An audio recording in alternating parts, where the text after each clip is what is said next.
It's really nice to be back here again. It's really nice you're using Zoom and I can see who I'm talking to. It definitely makes it a lot easier. So, yeah, impermanence. Um, so, we're going to sit for half an hour, meditate, and well, probably the easiest thing to do it will be to follow your breathing. If I'm sure most of you have done that, um, I would say put your attention on the tactile sensations associated with breathing and notice the impermanent nature of your breath. Okay, there may be other impermanences along the way, sounds, an itch, whatever. But your job is to primarily stay with the breathing, but also notice impermanence, however it manifests. And it's going to manifest all the time in your breathing, so don't have to be, noting or anything like that. But just be aware of all the impermanence that's going to happen in this next half hour. Okay, so I'll ring a bell 30 minutes from now.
If you become distracted, or rather, when you become distracted, it's not a big deal. You can label the distraction. The first idea that comes to mind is always the correct label. And then relax and bring your attention back to your breathing, either at the nostrils or the rise and fall of your chest or the rise and fall of the belly. And just pay attention to the tactile sensations. Then you'll probably get distracted a number of times. This is what happens. It's our attention on the breath is impermanent. No big deal. You've caught it. That's great. Your distraction is impermanent. Label the distraction, relax, and come back to the tactile sensations of your breathing.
So I hope everybody had a fruitful meditation. So I want to talk about impermanence. Buddha's first sermon, the discourse setting in motion the wheel of Dhamma, was on the Four Noble Truths and the Eightfold Path.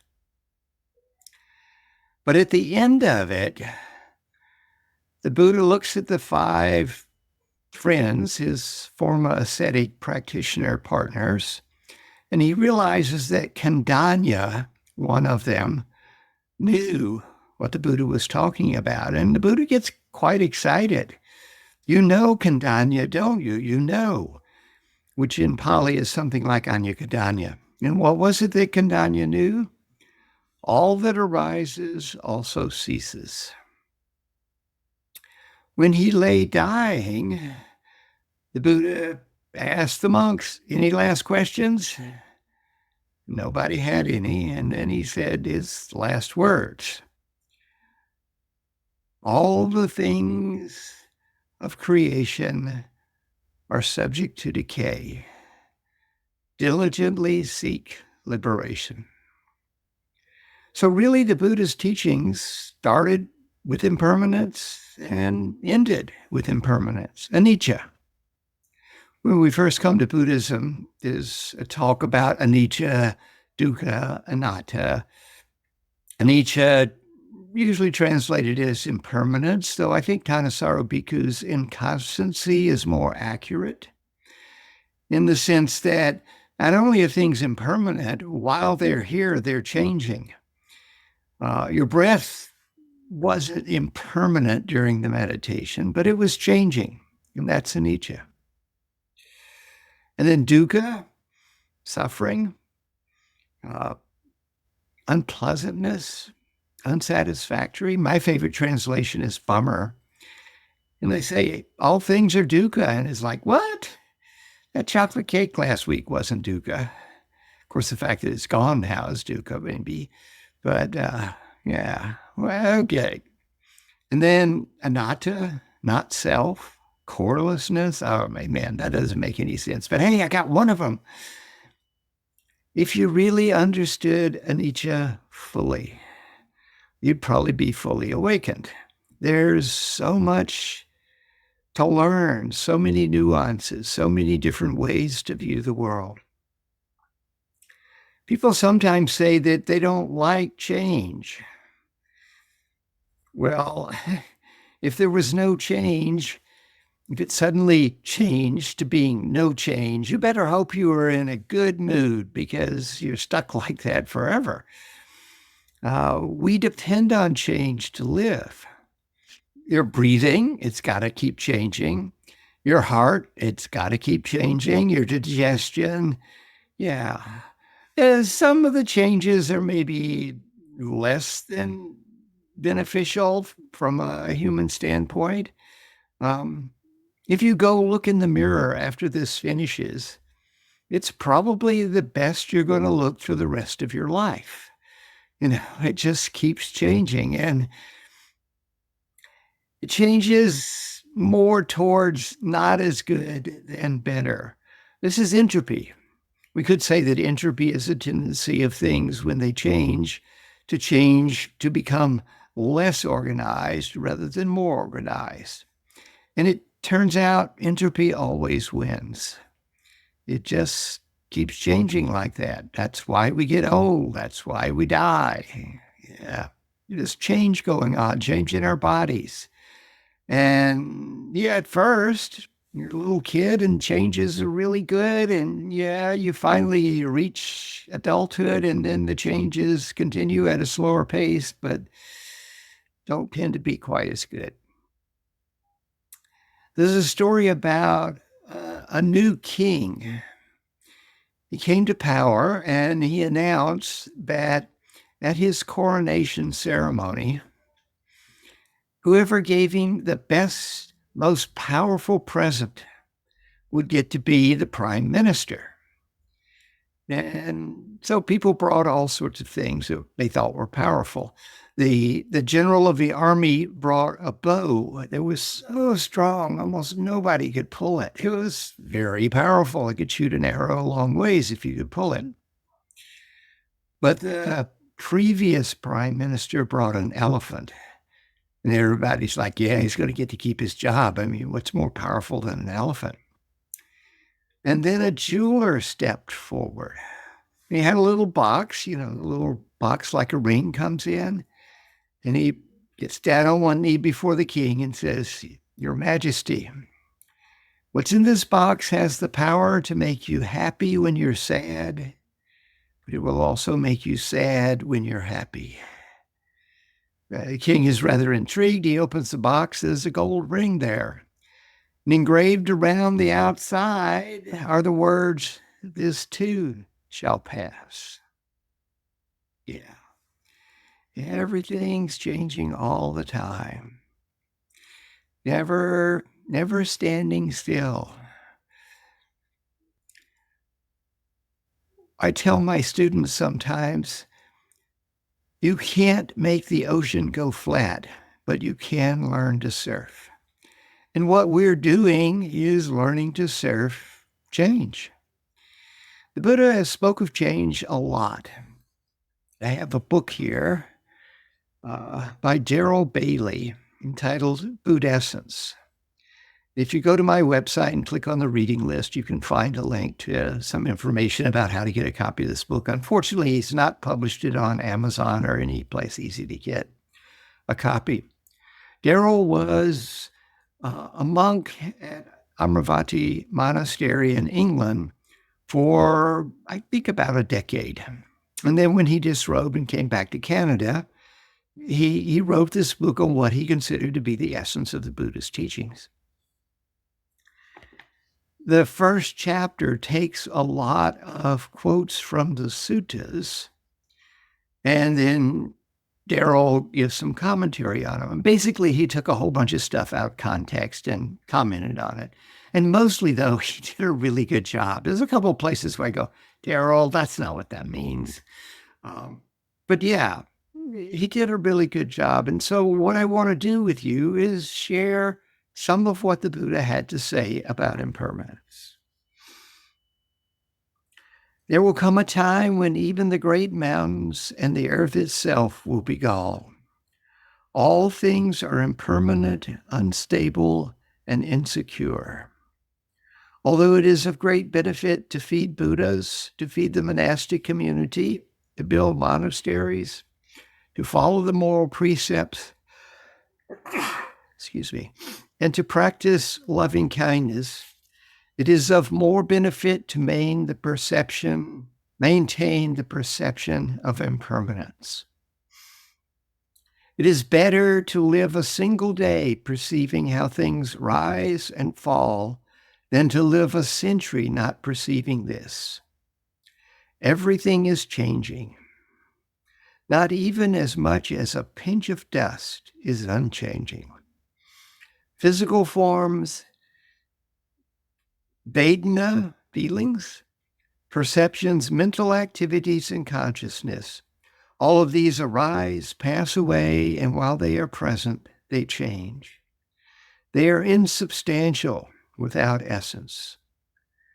Physical form is like a lump of froth, and Vedana like a water bubble. Perception is a mirage. Mental activities are like the empty banana tree trunk, and consciousness is a magician's trick. Nothing really solid or substantial there. Everything is changing. Some things change very slowly. A mountain, yeah, it seems like it's just always there, always the same. But if you walk up the mountain and walk back down, you're going to kick more rocks down the mountain than up the mountain. You're eroding the mountain away. And then when you begin to get a sense of the geology of the planet, yeah, it's changing a lot. Plate tectonics, you experience an earthquake, changed kind of dramatically right there. And eventually, yeah, the sun's going to burn out and start expelling its outer layers and will probably destroy the earth, or at least make it rather unhospitable. Things change. We've got to come to terms with that. There's going to be old age, sickness, and death. The only way to avoid that is die young, and that's not really an option that's very useful. So part of the practice is coming to terms with old age, sickness, and death. The khandhas, physical forms, that's pretty obvious. Vedana, usually translated as feelings. Not a great translation because that gets confused with emotions. Valence would be much better. It's your initial categorization of a sensory input. Perception, I want to translate it actually as conceptualization. When I hold this thing up, you know what it is? Yeah, you conceptualize it's a cell phone, right? No, you saw pixels on your screen, okay? You didn't really see a cell phone. You saw the pixels on your screen that made a shape, and you converted it into a cell phone. Like if I hold this up, can you see the flowers and the bird? Can you see them? Yeah. No flowers or bird, just colored shapes, right? Your mind makes the flower and the birds out of the colored shapes. We do this all the time. And these are kind of insubstantial. Your mental activities. How many times did your mental activities change during that half hour of meditation? Yeah. It's like that all day long, and then you go to sleep and you still got mental activities changing with your dreams, and then it goes quiet for a while. Then consciousness. And your consciousness is changing all the time. I can change your consciousness right now. Notice the pressure on your left foot. I mean, it was there all along, but you didn't notice it until I commented on it. I changed your consciousness. We do this all the time.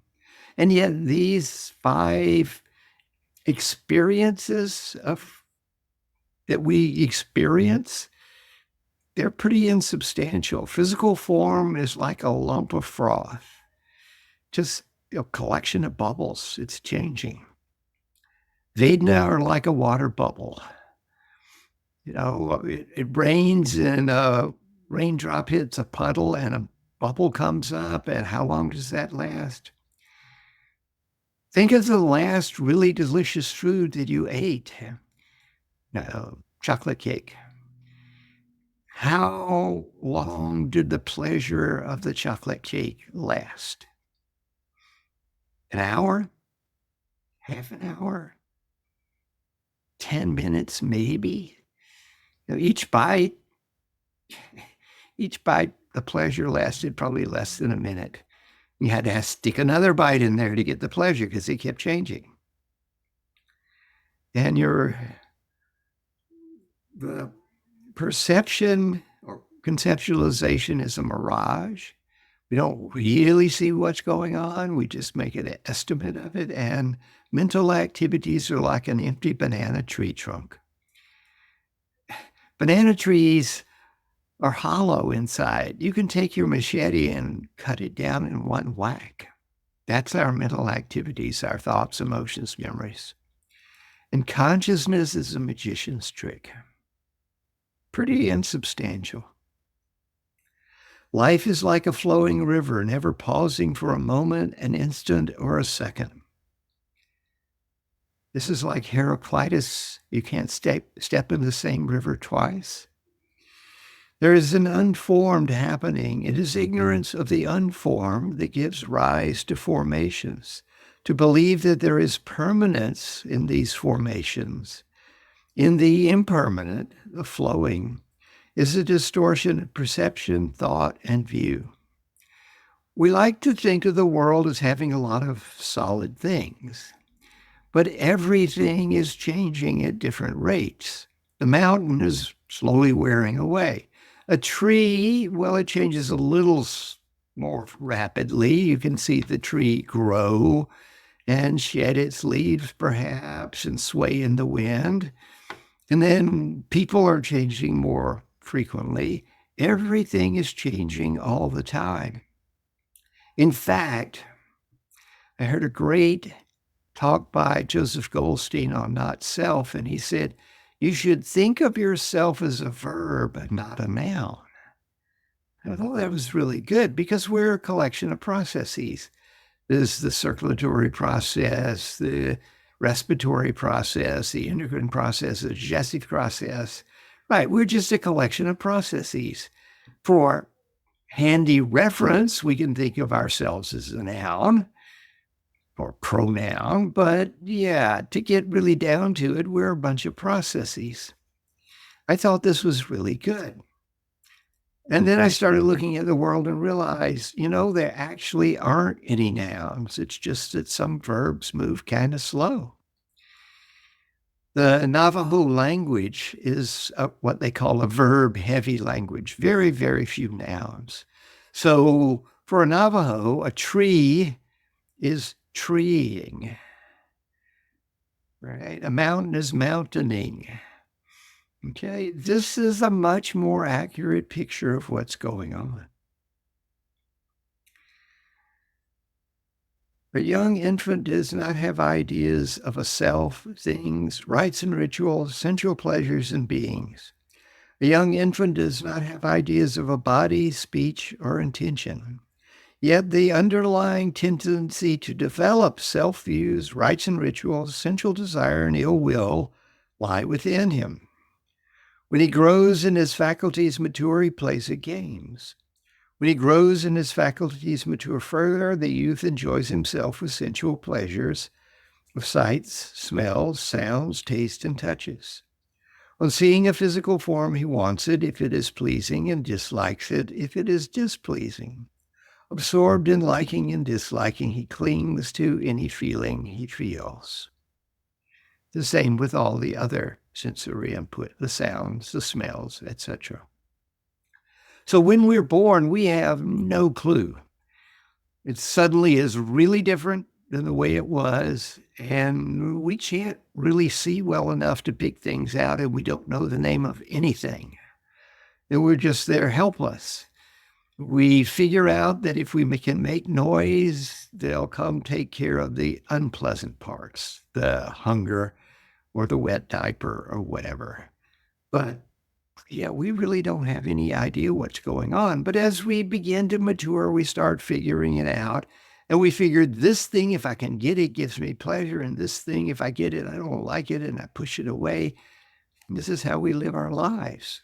It's almost like when we arrived, they handed us an instruction book and it said, seek pleasure, avoid pain, live forever.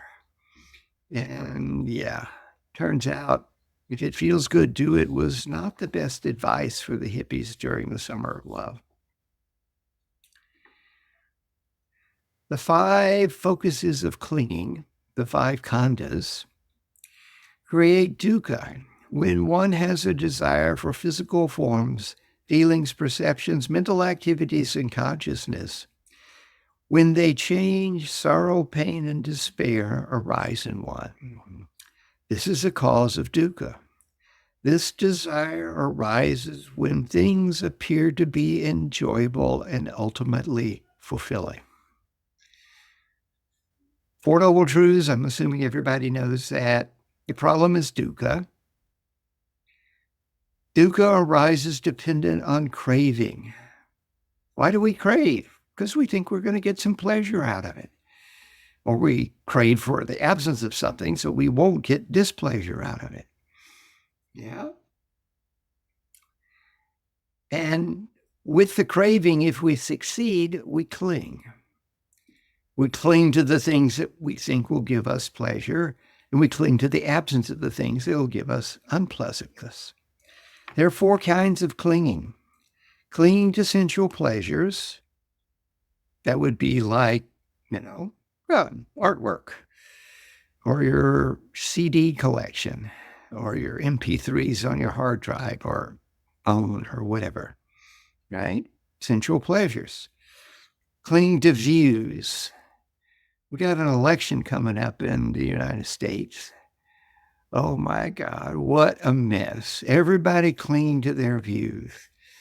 You know, somebody has the wrong view and you immediately dislike this person. And there's so many wrong views out there. How could anybody be stupid enough to think that this guy knows what he's talking about? Or, yeah, clinging to views. Doesn't mean you don't have any views.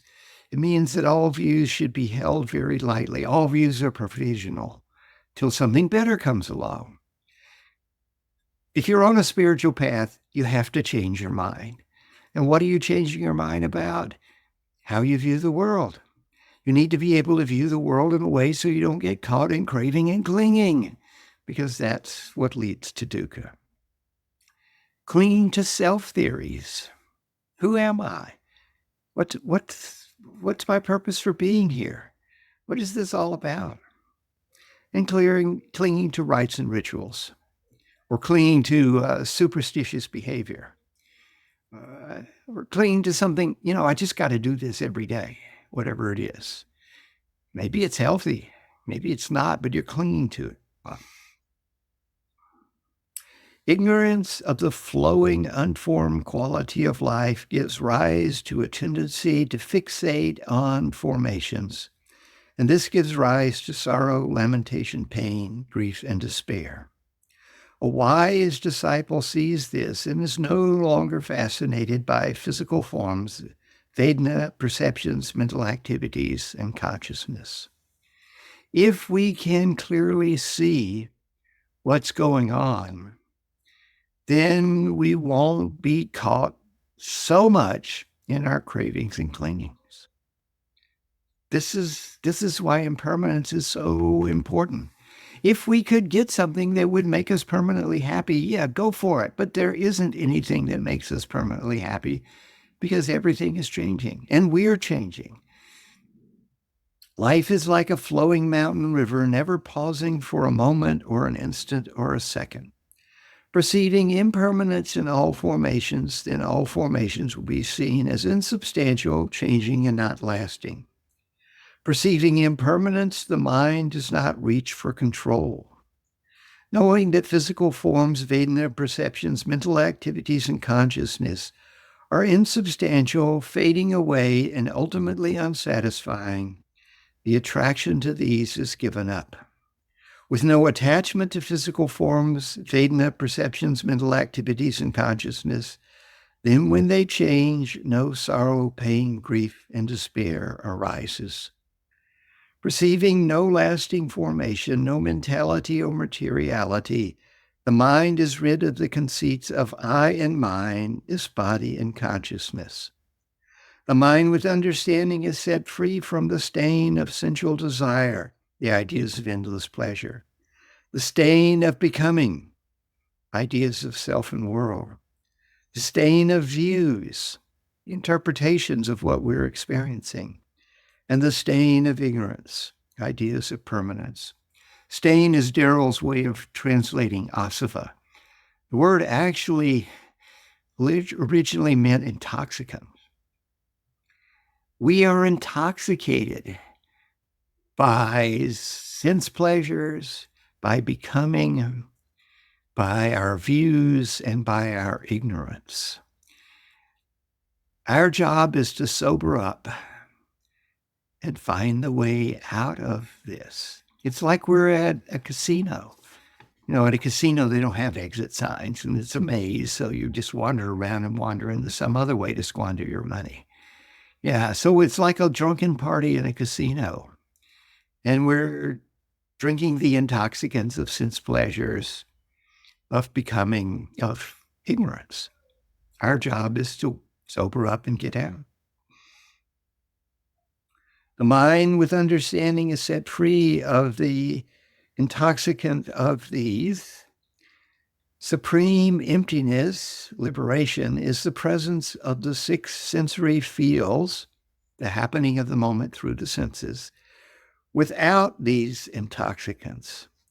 That which is absent, desire, self, world, and permanence, is absent. That which is present, the happening of the moment, is present. Whoever in the past reached and remained in pure emptiness, liberation, it was this that they reached. By not clinging to views, by seeing life clearly, and being freed from all sense desires, one is not born again into delusion and clinging. So, what are you clinging to? Chocolate cake that's a week old? Yeah. Your car? Your family? I had an incident happen several years ago. I was sitting on my couch reading a book. There's a knock at the door. I opened the door. There's two guys standing there. Tall guy, short guy. Short guy's kind of chunky. Dark suits, sunglasses, hats. Looked like the Blues Brothers. This was not the Blues Brothers. The tall guy flips out a badge and says, FBE, we've come for the socks. I'm like, what? FBE? He goes, yeah, Federal Bureau of Enlightenment. The little guy's got a clipboard and he says, this you? I have my name on it. Yeah. Yeah, signed up for our hardship. Ambitious, aren't we? What are you guys talking about? We know that in the upper right-hand drawer of your chest of drawers, there are 5 socks with holes in them that you've been saying you're going to fix for years. We've come for the socks. Are you clinging to them or are you willing to give them up? You want the socks? Yeah. Well, wait here. I close the door. I lock the door. I run upstairs. Yeah, I'm never going to fix these socks. I go down. I give them the socks. They're happy. They go away. That was weird, right? Next day was Sunday. Sitting on the couch, reading the same book, knocked at the door. I looked through the peephole this time. It was the same guys. I laughed. I wonder what they want this time. FBE, we've come for the celery. Celery? Yes, we know that in your refrigerator, in the left-hand crisper, there are 2 stalks of celery that are more than 3 weeks old. We've come for the celery. Wait here. Close the door. Go in. I forgot about this, right? It's supposed to be for something I wasn't going to make. And I take them the celery. They seem happy. They go away. Next day, I got to go to work, right? I tell people about it. Everybody has a good laugh. Next Saturday, I'm sitting on the couch. I'm reading a different book. There's a knock at the door. Look through the peephole, same guys. I wonder what they want. Open the door. FBE, we've come for the couch. The couch? You can't have the couch. That's where I sit and read. You're clinging to the couch. You signed up to be an arhat and you're clinging to your couch. We've come for the couch. Are you going to give up on your quest to be an arhat over a couch? You can't have the couch. No, we went back and forth like this for about 10 minutes. I finally had to admit they had a point, that I was clinging to the couch. Okay, you can have the couch. There's a trick to getting the couch in and out of my apartment. They figured it out. Bye, couch. Next day, I'm sitting in a chair reading a book. There's a knock at the door. I look through the peephole. Them same guys. I know. I'm not going to let them in. They're knocking. We know you're in there. Come on, open out. You're not going to progress on the spiritual path unless you quit your clinging. I open the door. What? FPE. We've come for the hot tub. The hot tub? You can't have the hot tub. I grabbed the little guy's clipboard, looked at it. There it was. Socks, celery, couch, hot tub, waterbed, girlfriend. I shoved the clipboard back in his face. I pushed him out of the door. I slammed the door. I locked the door. I leaned against the door. My palms were sweating. And then I realized I'd made a huge mistake. I opened the door. They were only at the end of the driveway. I shouted after them, "Hey, can I have my couch back?" So what are you clinging to? A couch? They said they were the FBE, the Federal Bureau of Enlightenment, but they could have come from the other FBE, the Federal Bureau of Entropy. The Federal Bureau of Entropy doesn't have guys that come knock on your door. things change. This is the world we live in. Entropy always wins in the end. Whatever you're clinging to, maybe it's going to last as long as you do. Maybe it's not. When it changes, how's it going to make you feel? You got to come to terms with that if you're seeking liberation. There's a Mahayana sutra, the Diamond Cutter Sutra. It's a really interesting sutra. Definitely recommend it to see if you can get Musang's copy of it. He's got a great translation and commentary. And it builds. It's sort of like Bolero. It just builds and builds and builds. And finally, when it peaks, it says, "Thus you should view this fleeting world. A star at dawn, a bubble in a stream, a flash of lightning in a summer cloud, a flickering lamp, a phantom, a dream. All the things of creation are subject to decay. Diligently seek liberation."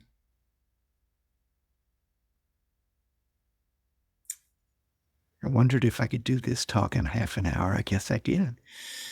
So we have 25 minutes left for questions, comments. Raise your Zoom hand if you can. And if you are too shy, you can put something in the chat. I'll get around to it. Right now, the chat has a link to my website, and Buddha Essence is the book that I referenced. So, questions, comments? Or did I frighten everyone so badly that, yes, Cami. You're still muted, Cami. I didn't think I had a question, but I certainly do. I'm living in a house that I have to give up, and I'm probably moving into a small apartment somewhere. I haven't found anything yet. And I have my life's work of being a travel writer, photographer, hundreds of thousands of slides, India, Southeast Asia, all the places I went for many years, 2 decades, I would say.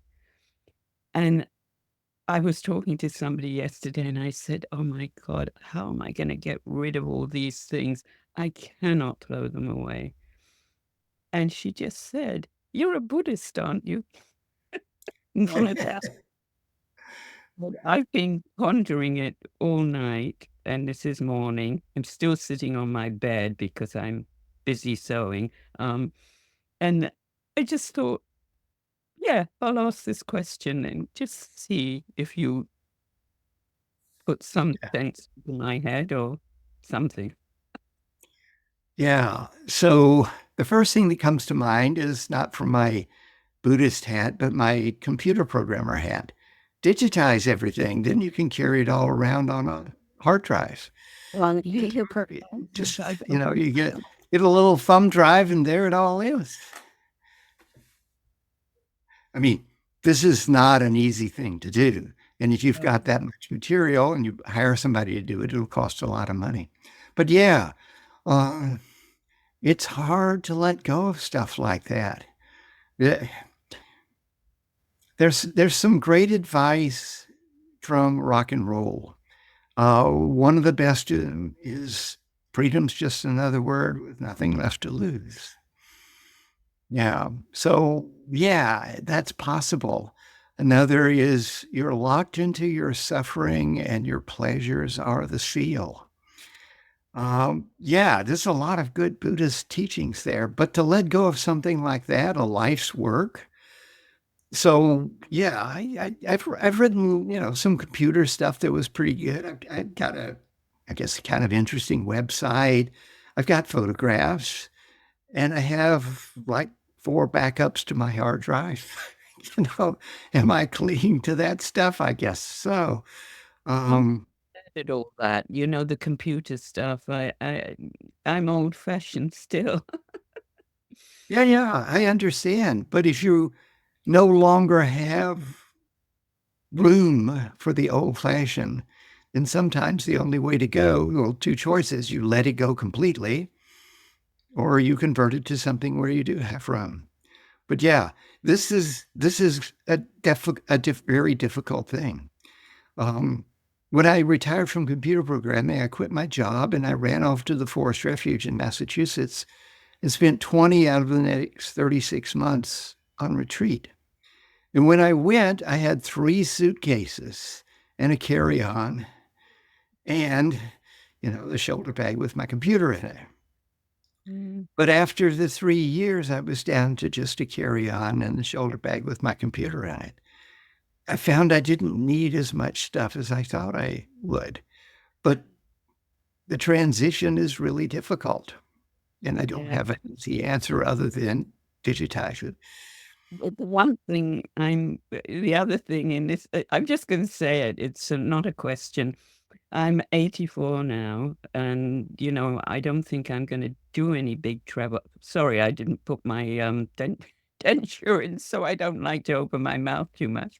Um, I yeah, I'm not traveling very much, and I'm connected with the Sangha where I sat for years in India with Christopher Titmuss. I see him like a brother, really. And the one thing I think we never thought out about older people, that there should be some sort of Sangha for the elderly so that we could all be together in the end, before we pop Yeah. up. Yeah. Because I don't want to go to a regular old miserable. I've got a little country cottage on an island in Canada, Bowen Island, BC, Oh, and nice. it's falling apart, so I have to leave, and I have to sell it. But where I live near Vancouver is one of the most expensive cities in the world. And the idea of going after being rooted here for some time, but still going away all the time was perfect until old age crept in. Yeah. I can definitely understand. I've been to Bowen Island and I'm not as old as you, but yeah, I can relate to the whole thing. Bowen Island's beautiful. Yeah. Most of the time, winter is horrible, but then I used to travel when I had Right. didn't have any Yeah. people wrong with me. I've got a bit of a heart thing, so that's a big grief, giving up travel. Oh, biggie, Yeah. biggie, biggie. Right. So yeah, good luck with this. I tried on multiple occasions to get people interested in founding a Buddhist retirement home. Yes. And we would have a skeleton sitting in full lotus when you walk through the front door. That would sort of scare away everybody else, and we could have a Buddhist retirement home. But I think yeah, it I would got be people interested, but nobody ever did anything about it. So because most of us didn't have lots of money, but, when I sell this house, although it's a tear down, I'll have a certain amount of money, and I just want to be with like-minded people. It doesn't seem right to go off into this is where you can move things and help people, support each other. no, I agree completely, uh, and I And don't we have a solution. we've all got different, I'm kind sometimes I forget words, qualities, and not just qualities, but things we can do. I like sewing. And I still photograph if there's an occasion, if there's something that needs to be recorded. Yeah, And I'm trying to do storytelling. I'm very ADD-ish, so I've been working on a memoir for years, but I don't know if it's going to get finished. I lived in Nepal for 5 years, yeah, 66 to 71, which was probably the best time ever for foreigners. right, nice, And I've yeah, written many stories. And they're very varied, very strange people in them, some known, some yeah. unknown. You have to finish it. Just figure out how to do that.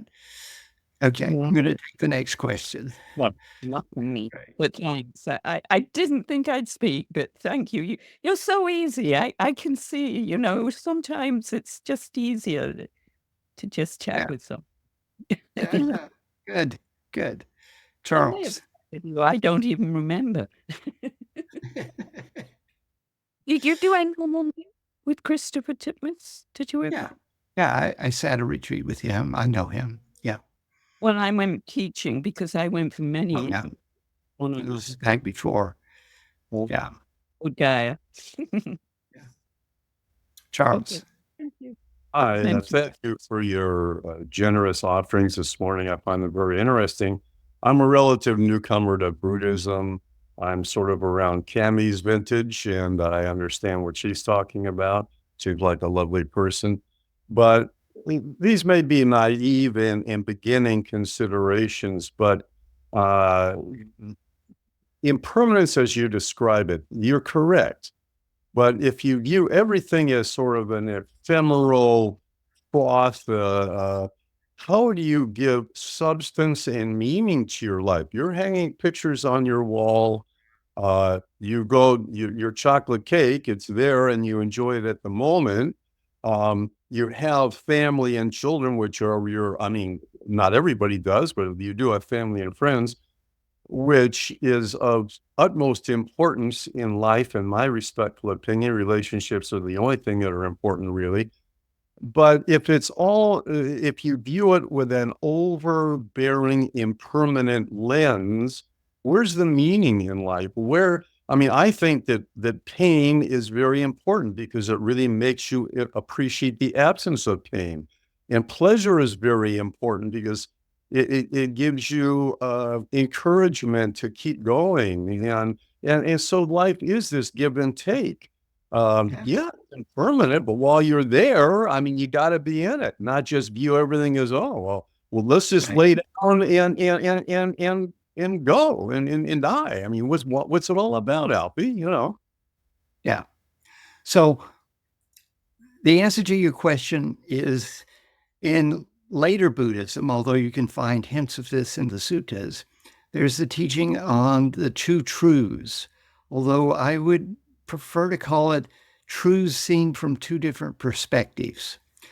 Suppose I had a bowl, a soup bowl. Now, is the soup bowl concave or convex? Which is it? Those are opposites. How could it be both? Well, it depends on your perspective. If you're going to put soup in the bowl, you better take the concave perspective. If you're going to use it to elevate a tea candle, probably the convex perspective is going to be the best. It's the same with life. There are usually said two truths, but I would say there are two perspectives. There's a relative perspective, or the conventional perspective, and in that there is delicious chocolate cake, and there is the fact that, your old car just isn't going to work and you're going to have to get a new one. And there is the fact that your friend died, and and it goes on with all of this. And if you operate in that perspective, you're never going to find freedom. But you can't abandon that perspective. Sometimes you're going to need to step back and look from the other perspective of all of this is impermanent. If I can see the impermanence of the chocolate cake when I eat a slice of it and focus really on enjoying the pleasure of it, I actually enjoy the cake better than if I just, stuff it down while I'm reading something in a book or something. The recognizing the impermanent nature of the world allows us to focus more deeply on the pleasures and may give us hints of what to do about the things that are actually suffering or unpleasant. So we've got to swap back and forth between these two perspectives. The relative conventional perspective that we normally operate in, but if we want to find freedom, we're going to have to step into the deeper, ultimate perspective. And they both apply. You cannot live in one. You can't switch to the ultimate perspective and cross the street, because you do have to look both ways and see that's a bus coming. You can't say, oh, well, the bus is empty, and step in front of it. It'll run you down.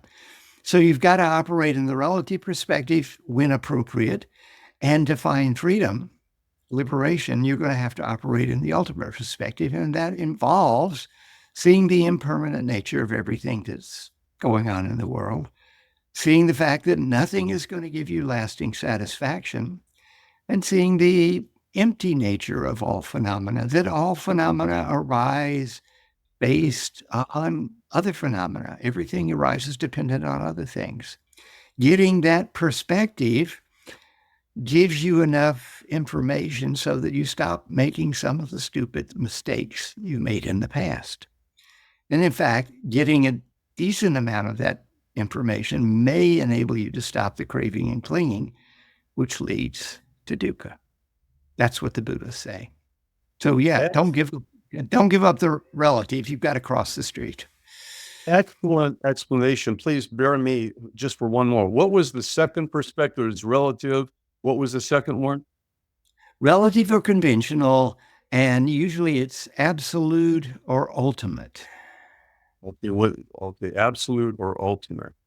Okay. Okay. Now that's excellent. Thank you for that.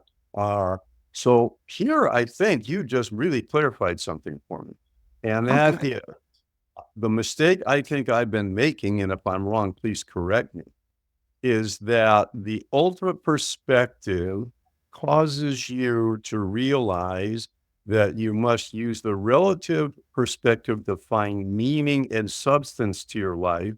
But when you are in the moment of the relative perspective, you are not necessarily clinging, because that's where I've sort of taken the ultimate perspective and said, that applies to everything. Well, it does, but not when you're in the moment. You're not clinging, you are living, you are experiencing. Right.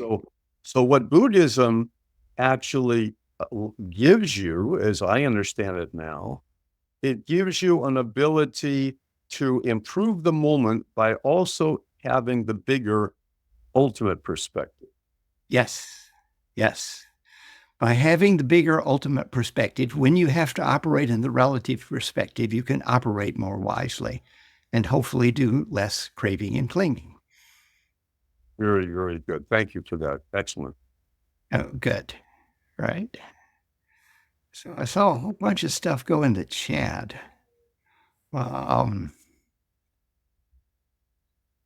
So could I share the link, please? I'm not sure what link you're talking about.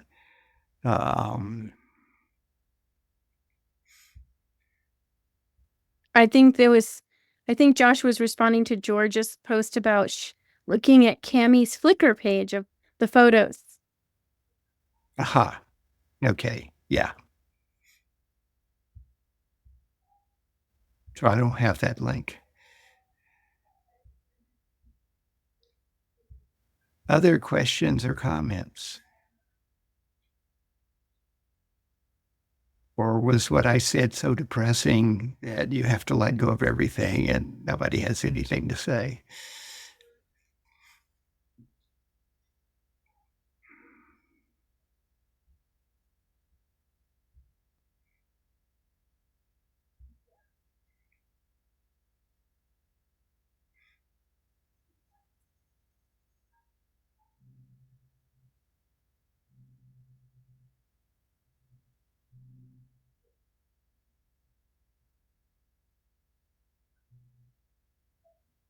Well, if there's no further question, oh, here we go. Leslie.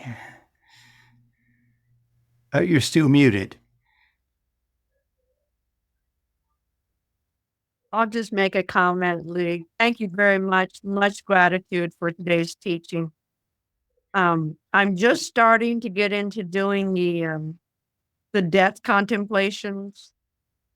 And in your perspective today and your lightheartedness around the issue, deep but lighthearted at the same time, I'm just very grateful for it. It will help me.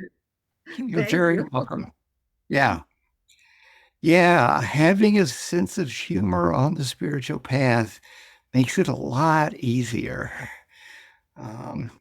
Yeah, we're up against some stuff that's, yeah, not really what we wanted to see when we started this.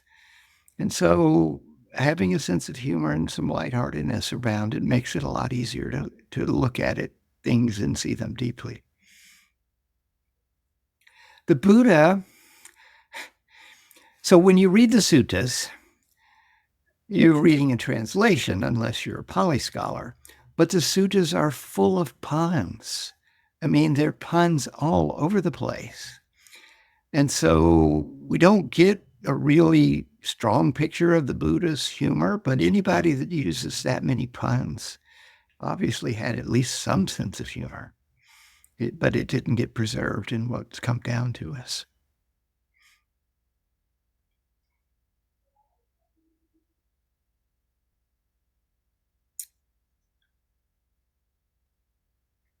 Well, if there's nothing else, we got time for metta. There's one question in the chat that came in just now. How can we deal with the fear of change?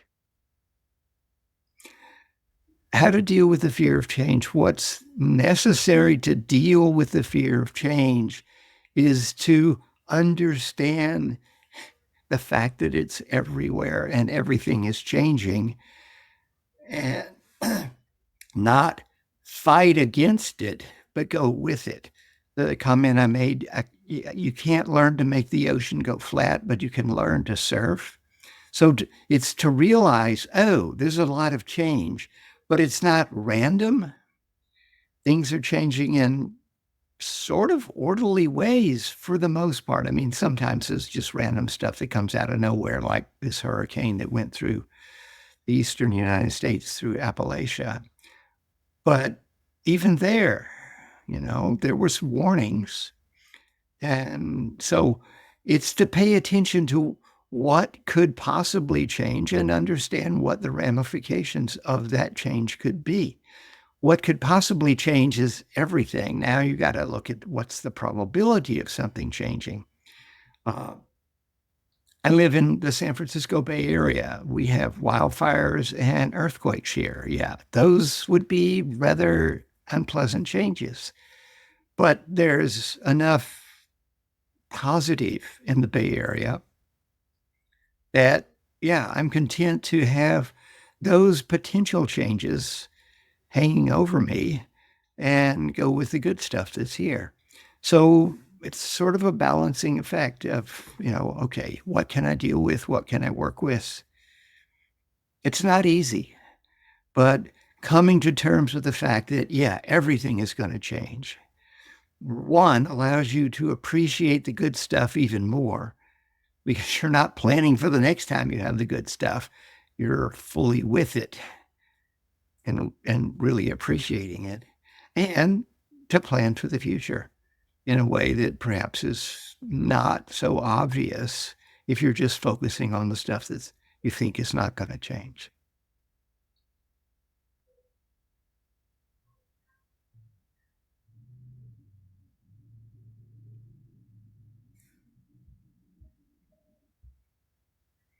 If you witness wrongdoing, aggression, war, isn't it important to stand up? Yes.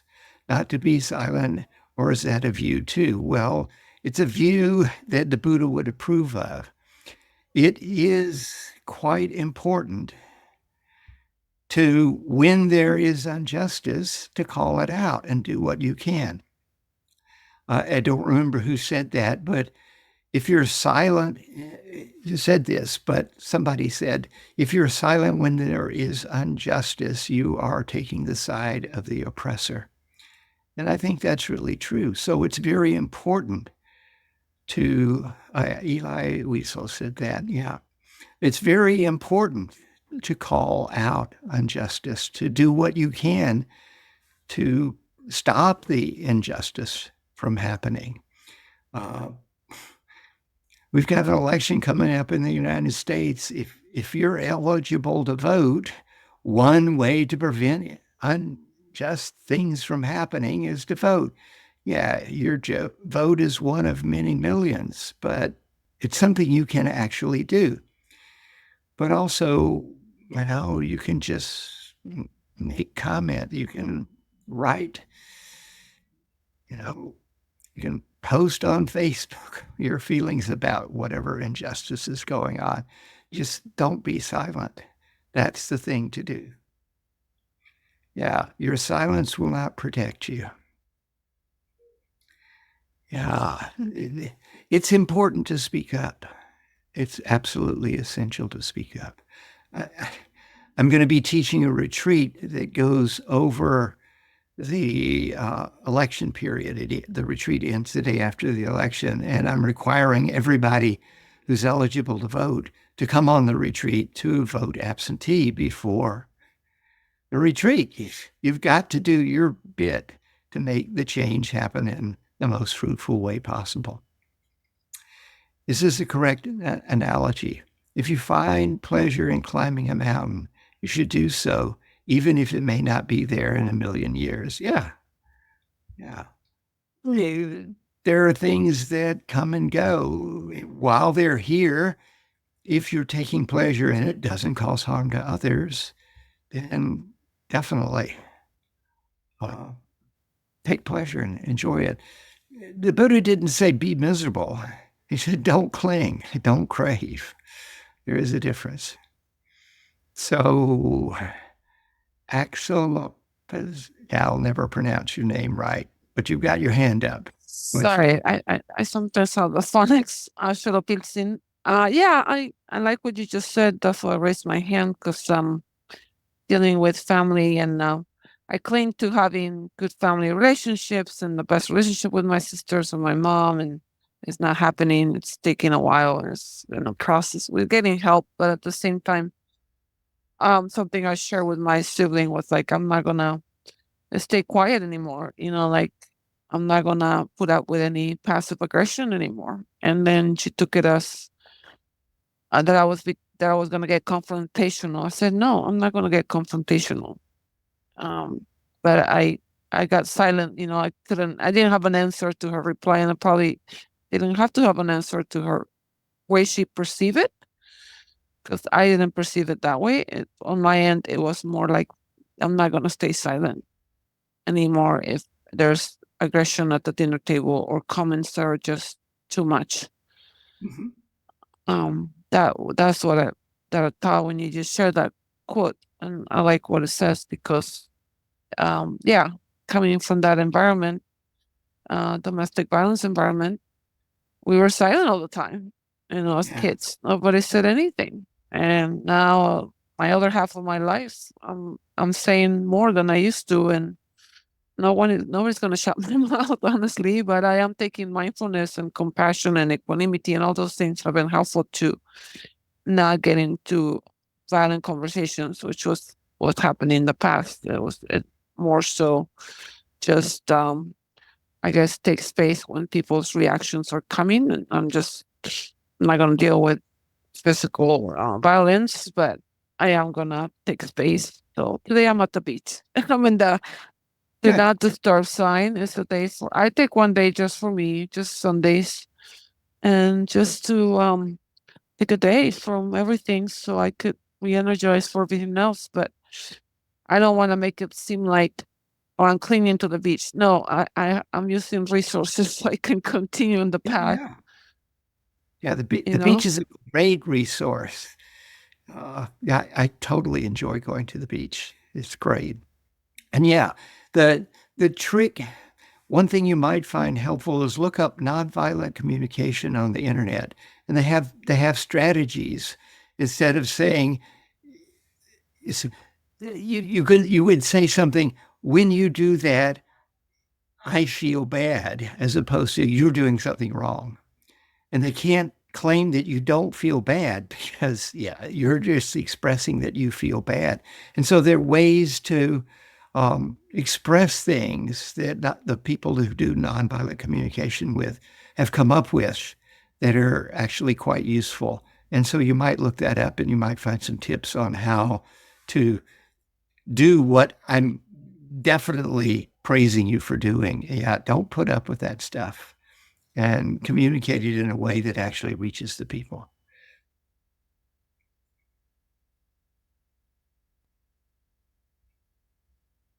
And there's a thing in the chat with a recommendation of where to learn more about nonviolent communication. And I know Oren, and yeah, he's very good. So if you find Oren's YouTube videos, they're definitely worth checking out. Thank you so much, Leigh. We appreciate your time and your teaching. Oh, thank you. So, it's really great that Sangha Live can do this, but it costs money to do this, So make a donation and, support them. But don't stress yourself about making a donation if you don't have the money. That's really important.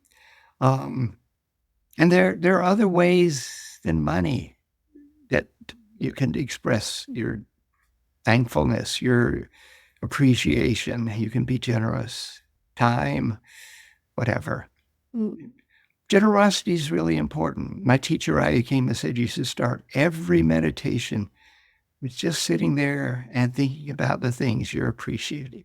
Just start with some generosity. Okay.